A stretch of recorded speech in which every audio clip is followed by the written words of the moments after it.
Welcome to my channel. This channel is going to be focused on the Silverado EV and my general experience with it.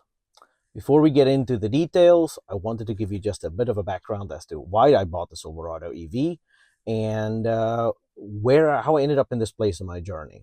This channel will be focused on not general reviews where we are driving the truck or going over its features one by one. There are fantastic videos already out there for that. I'm also not going to be towing anything crazy. You're welcome to go look at that. I do have a boat, I do tow, but I don't tow anything like obscene. So we're not going to be focusing on that. I'm not going to drop the truck off pipes to see if I could break the hitch off. This is really about real use, a real experience with the truck. My goal here is to allow you to see deeper into what the experience is like and compare it to the existing marketplace out there. I've got some experience with trucks. I got a lot of experience with SUVs.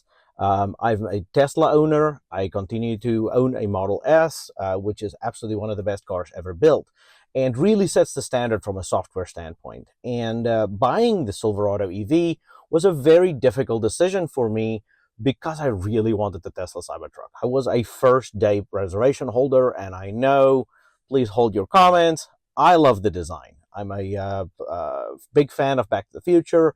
I love DeLoreans. I love the Cybertruck. I love the futuristic look of it. But they missed on two really big things for me, which is the range and the price. And I'm going to talk a little bit about why I bought the Silverado EV because of exactly that. So we're going to do a couple of videos coming up here over the next couple of weeks. I'm going to focus on why the Silverado EV is really the best truck to buy right now, in my opinion. Again, I'm biased. I bought it. But I'm not being sponsored by Chevrolet to talk about this. I'm going to talk about what's different. We're going to spend some time on the mobile app specifically. What's different in the mobile app? We're going to spend some time on the features in the truck, the software, which is so close, but not quite there yet. But it has the potential, so we're going to spend a video on that. We will also spend some time talking about the vehicle-to-home integration of the truck. I am getting the vehicle-to-home system installed. Again, no special offers, no sponsoring going on here. I had to pay for it myself. I'm having to pay to install it. And it's been already interesting. I don't even have it installed yet. It's sitting in my garage. I'm going to do a whole video on that. What does it take? What's involved? What do you need to take into consideration? And then once I have installed, we'll talk about the experience I have with it. So, first of all, why did I buy the Silverado? What made it so that I went across that line to say, you know what, I wanted the Cybertruck, but the Silverado will work. So let's talk about the features to me, one by one, that actually was critical to making that decision. First of all, getting in the cabin, you experience incredible build quality. Yes, I know there's picky people out there that'll talk about like, oh, they didn't use the leather on the windowsill and there's plastic still on the dash. I get all that. Yes, you're not wrong. There are definitely areas where they could have made it more luxurious, but here's the thing. Build quality. So we had a QX80, an Infinity, beautiful car, luxuriously inside. And I would argue that the truck is actually drives and feels on par or better than Infinity vehicles. That's a big compliment. Now, again, I'm not a picky guy about like, how much does the dash squish and whatever else, right? So that was the first thing for me, was the build quality.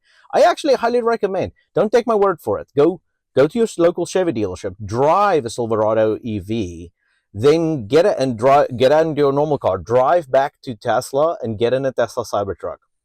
Just compare it for yourself. Don't take my word for it. The second big reason, this is the main reason for me, was range. I wanted close to 500 miles range. I was super excited about that on the Cybertruck. Not because I drive 250 miles each way, each day for my job. That's not why I wanted that range. So let's dispel that myth immediately, okay? I'm not a range guy. I've got a Tesla Model S. It's got 300 miles range left. It's a 100D. It is 110,000 miles, 7 years old, and it's only degraded about 8% on its battery, and it's fine. We've driven it all the way to Alabama and back. It's a great, great car. But I wanted to be able to drive to the beach, 150 miles from me, and not have to immediately worry about unloading all the stuff at the beach house and then having to go drive to go charge. Which is the reality if you have a car that has 300 or 280 miles range, is you're going to get to your destination, maybe 70 miles left. You don't want to leave the car like that overnight. I mean, it's fine. It's safe for the car, but you don't want to have the car. You want a car to be ready for you the next day. So reality is you generally ended up at the location that you go. Now, the further you go, the more this gets worse. If you drive to, let's say, 200 or 300 miles away, you charged along the way at a supercharger, not a problem, okay? No issues. Like people go about it takes longer to charge and whatever than gas. It's overblown, people. It is really overblown. You go in, you go bathroom, you get a drink, you get a snack, 20 minutes, your car's ready to go, you go. Like it really is not a difference. My wife didn't want to believe it initially. She is now a complete believer. In fact, she kept Model S. She actually changed her mind and said, sell my Infiniti. I want to keep the Model S. So she has absolutely changed her perspective on it. So that's not the reason. Okay. The reason I wanted the additional mileage is so I can drive to a relatively far destination, 200 miles, 300 miles, and then still have enough range left to spend a day or so there and then conveniently find a charger for me the next day, the same way that you would take with a gas car. That's one. Two, I wanted the big range because when I do tow, I wanted to get about 250 miles range comfortably to be able to get again to the beach without having to worry about superchargers along the way. I can drop my boat off and I can go charge. So those were really big things for me. Now you're going to say, wait, but Tesla Cybertruck's getting the range extender, right? And in fact, if you take the $80,000 Cybertruck, add the range extender, it costs the same as the Silverado EV. So that's a fair comparison, right? I disagree on that. So I'm not going to get into it in this video. I'm going to make a specific video with my concerns about the range extender on the Cybertruck. It is not based on use or experience, of course. The product is theoretical, but there are some flaws in that to me as an EV owner, as an engineer, that I simply do not think that is a feasible product, and I think they're going to run into a lot of issues with that. So I'm going to talk about that. Last couple of reasons. Utility. The utility of this truck is incredible. I'll put some pictures up here. Within 24 hours of owning it, I had to move some carpet from a First Robotics team field.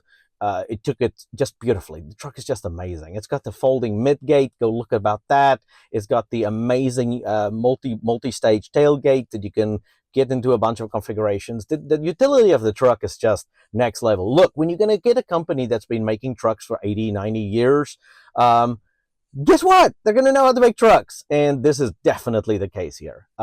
Next thing, cabin space. Holy cow, this thing has so much cabin space in it. Like the rear seats, my kids have so much space they can stretch out. That's the first thing they said when they hopped into the back.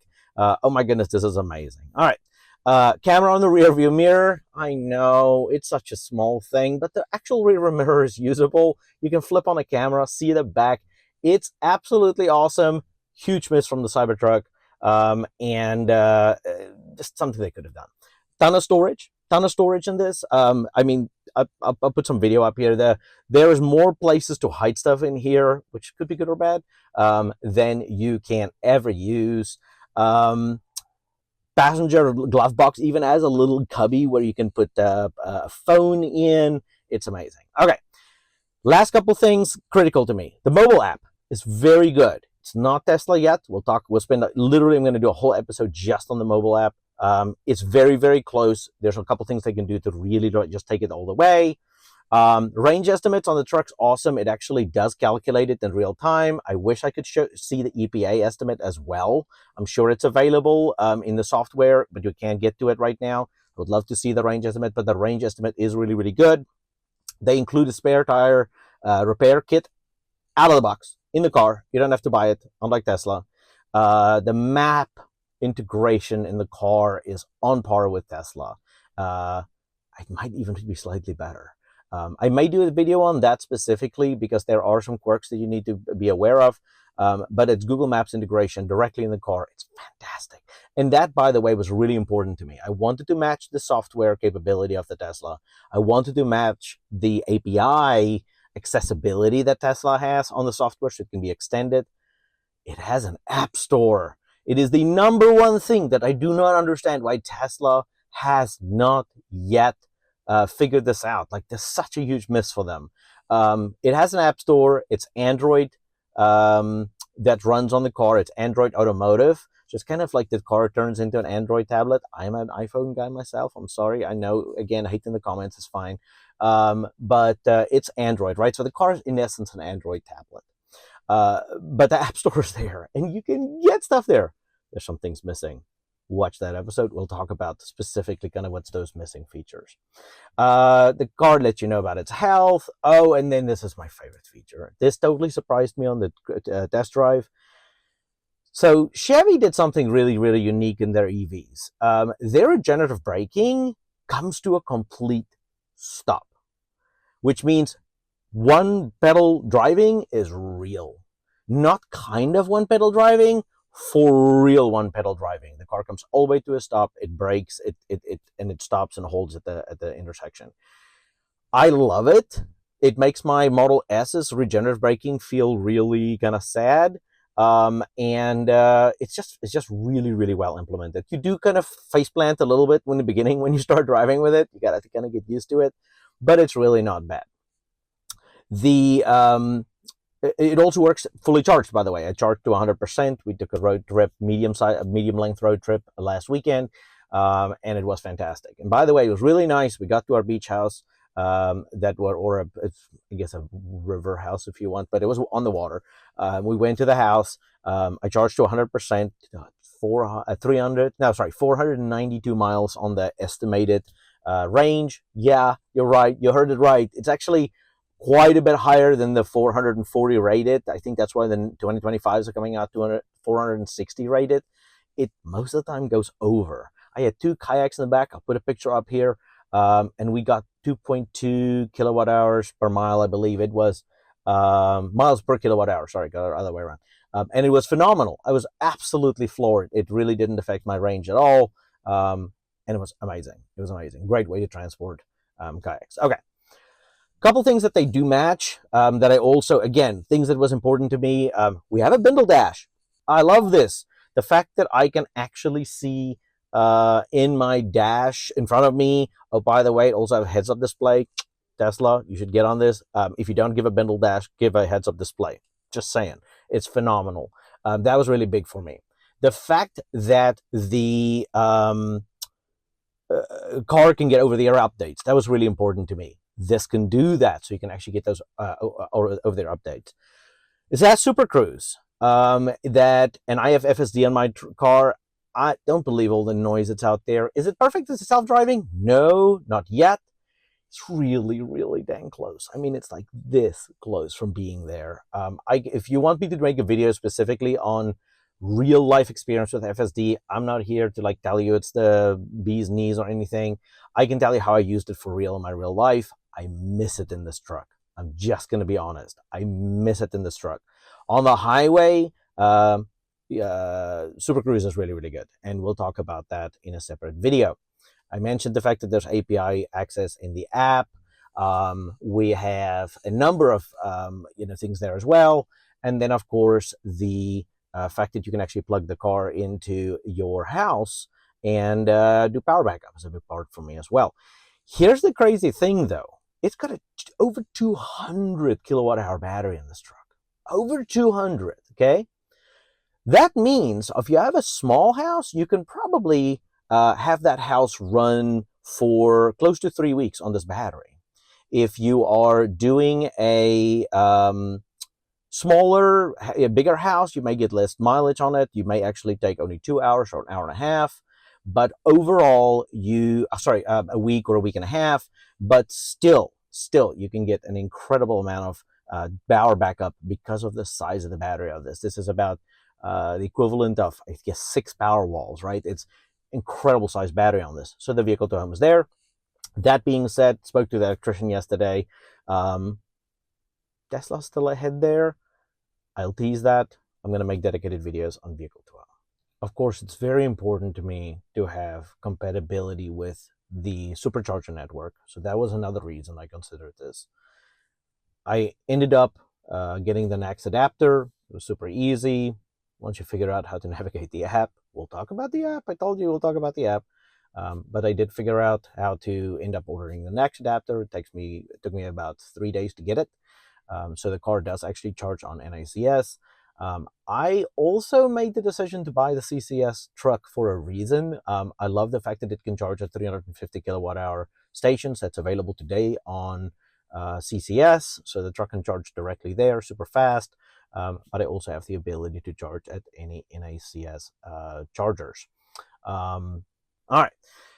I think that's all the major things. Again, the truck looks amazing. It drives amazing. It is not a Tesla, so it does not drive like a sports car. It drives like a very nice truck. It is absolutely technologically packed. It is absolutely a phenomenal vehicle. But it is not a Tesla. It is not intended to be that type of situation. All right. I think those are all the big things. We'll do some more videos. We'll get in depth. We'll talk about all these different things that I talked about. But thank you for stopping by. If you made it to here, I really appreciate it. And keep coming back if you want to learn more. Have a phenomenal day.